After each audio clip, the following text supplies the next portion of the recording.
Chère Carole, ton émission s'articule à chaque fois en deux temps forts autour d'une notion. D'abord, tu demandes à ton invité comment peut-on définir X, puis comment tu définis X, qu'est-ce que représente X pour toi. J'ai employé ici X volontairement comme en mathématiques, parce que la forme des questions est toujours la même, comme une formule, et que le X représente le concept, comme une variable. C'est donc une émission littéraire qui pose un problème à résoudre derrière une chose somme toute assez semblable, une réponse à donner. Tout cela dans un temps limité. On attend un point final qui marque l'achèvement, une conclusion, un résultat, le point culminant d'une ascension en montagne parce que oui, au bout de l'émission, on a le sentiment, en tant que spectateur, de s'être dépassé par ce phénomène d'identification momentanée avec l'invité, avec et à travers lui, de s'être battu. Et on savoure la vue qu'on a sous les yeux, le mot décortiqué. Cette image qu'évoque l'ascension, on retrouve sa teneur dans celle que nous évoque le progrès. L'homme qui, contre toute attente, maîtriserait la nature, qui n'y serait plus soumis par le fait sacré de comprendre. On ne peut pas maîtriser sa pensée dans les méandres des pensées qui nous traversent constamment, mais on pourrait maîtriser son langage. Dans ta première question est contenu ce que Wittgenstein appelle un jeu de langage, c'est-à-dire un contexte particulier d'emploi du langage.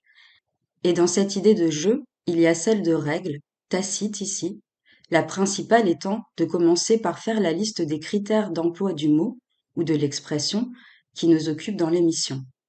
Dans un premier temps, il serait question de donner les critères sous-entendus lorsqu'on emploie ce terme, à savoir les points sur lesquels on serait tous d'accord et qui se retrouveraient quand on emploie chaque fois ce terme, donc dans une situation hypothétique qui n'abriterait aucun contexte particulier.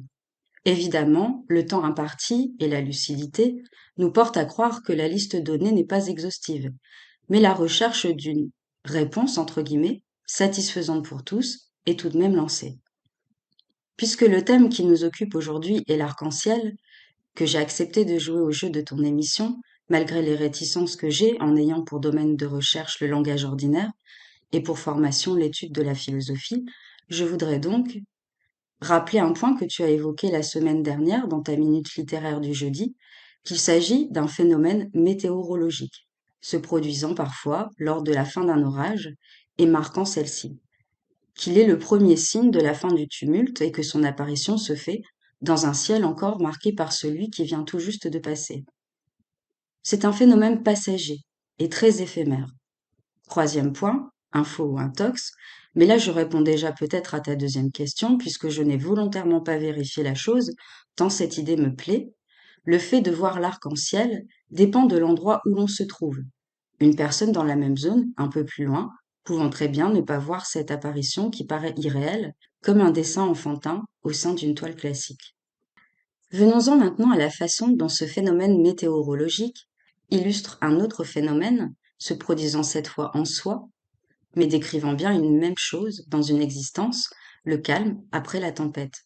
Un état nouveau, celui d'une certaine paix toute mêlée d'enthousiasme, remplaçant une crise existentielle, familiale, financière, matérielle, amicale ou amoureuse. Comme emploi spirituel de la notion, il faudrait un mot supplémentaire à lui accoler pour signaler au lecteur, spectateur ou plus généralement l'interlocuteur que nous en faisons un usage qui n'est pas celui tacitement admis par tous. Le mot supplémentaire, celui qui convient, c'est celui d'intérieur, l'arc-en-ciel intérieur, et de là affiner l'idée. La réalité qu'on veut décrire a besoin de précision. Il faut l'aiguiser avec d'abord l'emploi des adjectifs possessifs son arc-en-ciel intérieur, et puis filer la métaphore. Trouver, retrouver son arc-en-ciel intérieur, choyer son arc-en-ciel intérieur, le mettre en danger, et toute une réflexion autour d'un critère commun avec le phénomène météorologique, atmosphérique, il est éphémère. Or, dans notre jeu de langage, celui qui fait référence à notre vie intime, émotionnelle et spirituelle, il y a une volonté que ce phénomène soit, si ce n'est un état durable, stable, au moins un endroit dont on connaîtrait l'emplacement, et l'itinéraire pour le retrouver. À nouveau, un aller-retour vers le phénomène météorologique. Tout le monde n'est pas au bon endroit pour voir l'arc-en-ciel. Ça, c'est ce qui ne dépend pas de nous. Et tout le monde n'est pas attentif et ou sensible à son apparition. Ça, c'est ce qui dépend de nous. De là tout un questionnement pour identifier les éléments présents à chaque apparition, retour de notre arc-en-ciel intérieur, pour en faire des cailloux, à la manière du petit poucet, les mettre dans sa poche pour quand nous serons pris dans une épreuve très intense et qui s'installe. Comment retrouver le chemin de l'harmonie, de l'adaptation sereine à une tranche de vie dans laquelle le déséquilibre, voire le chaos, le doute, l'inconnu et la peur s'entremêlent? Chacun sa réponse, sa recette, sa devise. Des pistes? Être dans l'action à défaut de trouver un sens. Faire quelque chose qui nous fait du bien, quelque chose qui contribue à l'expression de notre identité, pour soi d'abord, et pour les autres, par ricochet. Et mon petit truc?